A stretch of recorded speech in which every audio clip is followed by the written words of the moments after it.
Pemerintah berkata bahwasannya industri kreatif itu prospektif atau berhubungan dengan masa depan negara tersebut. Oleh karena itu, negara berkembang dianjurkan atau harus membangun ekosistem digitalnya sendiri dan misalkan distribusi lewat platform global seperti Netflix, Spotify.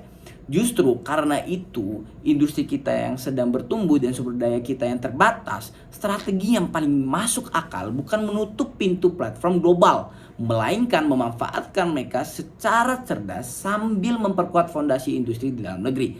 Pertama yang harus kita tahu adalah yang dibahas di sini distribusi. Bagaimana film, musik dan lain-lainnya bertemu dengan penonton dan menghasilkan nilai. Pemerintah ingin mengganti kanal utama dengan platform lokal. Kami sebagai oposisi tentu menolak. Yang kami bisa tawarkan adalah strategi campuran berdaulat. Kreator tetap hadir di etalase global, tempat penonton dunia berada. Sementara negara itu mengatur dan mengelola pelaporan penayangan yang transparan, porsi penonjolan konten lokal, pajak yang wajar, dan porsi tawar bersama yang kuat. Kedaulatan bukan berarti mengurung diri. Kedaulatan berarti masuk ke pasar dunia dengan aturan yang kita bawa. Pemerintah menyebut ekosistem kita didominasi oleh pasar-pasar produksi kecil. Seringkali mereka mandiri. Oleh karena itulah kanal global jangan sampai ditutup karena mereka berperan penting. Studio kecil tidak punya uang promosi yang besar atau jaringan layar yang internasional. Yang mereka butuh adalah sistem rekomendasi dan dasar pelanggan internasional. Mengapa? Agar mereka terlihat. Menutup kanal global dan memaksa mereka hanya bermain di platform lokal yang masih kecil sama saja dengan mengecilkan panggung mereka sendiri. Pemerintah ingin membangun platform nasional sebagai kanal utama. Itu bukan sekadar membuat aplikasi, itu menuntut katalog karya yang luas. Seperti mereka harus belanja promosi, promosi besar, biaya hak siar, dan lalu lintas data yang tinggi, serta perang bakar anggaran yang melawan mereka yang udah besar, yang udah menikmati efek jaringan internasional. Dampak yang sering terjadi justru pasar akan terpecah. Penonton lelah berlangganan banyak aplikasi, keterlihatan konten menurun, pembajakan naik, dan akhirnya platform lokal meminta subsidi tanpa akhir. Uang publik yang semestinya untuk naskah, pelatihan penulis, studio pasca produksi, dan kampanye malah habis untuk memelihara aplikasi. Kami tidak menolak kedaulatan, kami menolak cara menempuhnya. Kedaulatan ditempuh lewat aturan dan perjanjian, mewajibkan pelaporan penayangan yang jelas, menetapkan penyimpanan jenis data tertentu di pusat data dalam negeri, menerapkan sistem penilaian usia dan sensor nasional, serta menegosiasikan porsi penonjolan konten lokal pada etalase platform global. Nilai kembali ke kreator lewat bagi hasil dasar yang adil, perundingan bersama, dan strategi tahapan rilis berjenjang lintas kanal, bukan melewat memaksa semua orang pindah ke aplikasi lokal yang penontonnya belum ada. 3 alasan oposisi bisa menang. Pertama, jangkauan dan efek jaringan global yang tidak bisa ditiru cepat.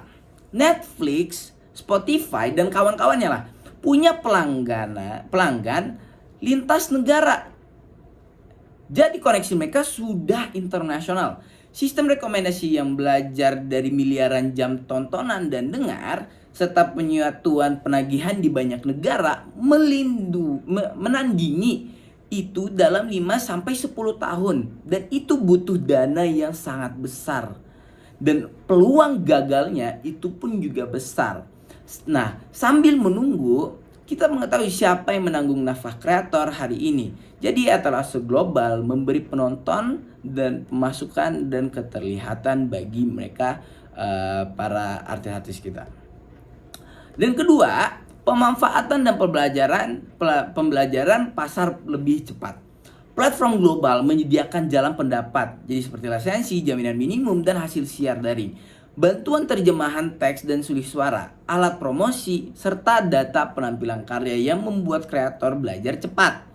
Poster seperti diklik, jenis cerita apa yang beresonansi, negara mana yang merespon. Pengetahuan ini mahal jika kita hanya bermain di ekosistem yang sempit. Dan ketiga, memaksa platform nasional sebagai kanal utama memecah pasar dan menciptakan beban sia-sia. Katalog terbatas, pelanggan tersebar, biaya tinggi, dan ujung-ujungnya subsidi tanpa akhir. Lebih bijak bila dana diarahkan ke isi dan manusianya. Contohnya naskah yang kuat, studio yang andal, kampanye yang lincah, serta perjanjian yang melindungi. Sekarang dampak bila strategi campuran berdaulat diterapkan bagi kreator, pemasukan mengalir lebih cepat dari pasar dunia, keterlihatan naik, peraturan belajar dari data memberi karya berikutnya lebih tajam lebih tajam. Dan bagi penonton, akses sah lebih mudah. Konten lokal hadir berdampingan dengan konten dunia, terjemahan dan sulih suara rapi, harga bersaing, pembajakan pun menurun.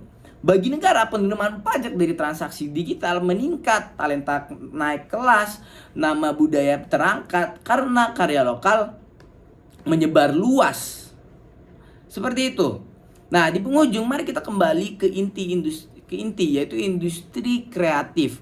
Bukan sekedar konten diputar di mana-mana, melainkan siapa yang menonton dan berapa nilai yang kembali ke kreator. Platform global adalah pengungkit membuka pasar dunia, mempercepat arus uang, dan memberi pelajaran untuk menguat karya berikutnya.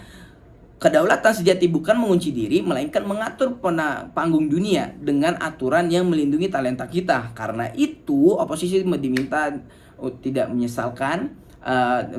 Dewan untuk tidak menyesalkan distribusi mulai platform global, gunakan mereka secara cerdas sambil kita bangun kekuatan dari fondasi industri talenta cerita kita.